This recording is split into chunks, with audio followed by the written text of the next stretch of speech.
پاکستان گوجرانوالہ کی دینی علوم کی درسگاہ جامعہ عربیہ گوجرانوالہ۔ جامعہ عربیہ کے بانی کون سی عظیم شخصیت تھیں اور ان کی کیا خدمات تھیں؟ چینل کو سبسکرائب کریں، لائک کریں، اس کو شیئر بھی کریں۔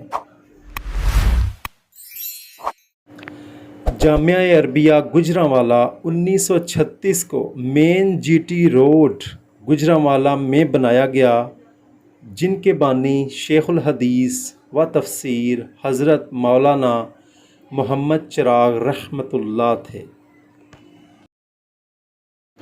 بہت ہی خوبصورت ڈیزائن کردہ یہ مدرسہ ہے۔ ان کی یہ عظیم درسگاہ سے ہزاروں طالب علم فیض یاب ہو چکے ہیں۔ ان کے شعبہ جات میں تحفیظ القرآن، درس نظامی، تجوید القرآن، اس کے علاوہ عصری تعلیم، میٹرک تا BA شامل ہے۔ جماعت اسلامی کے میاں محمد طفیل اور اس کے علاوہ جدید علماء اسکالر و مذہبی شخصیات اس جامعہ عربیہ کا وزٹ کر چکے ہیں۔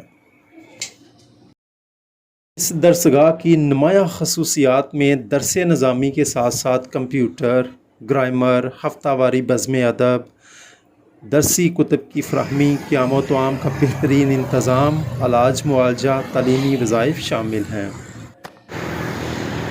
جامعہ عربیہ کے ساتھ جامعہ عربیہ مسجد بھی موجود ہے۔ گوجرانوالہ پنجاب پاکستان کی یہ عظیم درسگاہ پرانی ہسٹری گوجرانوالہ میں آج بھی موجود ہے۔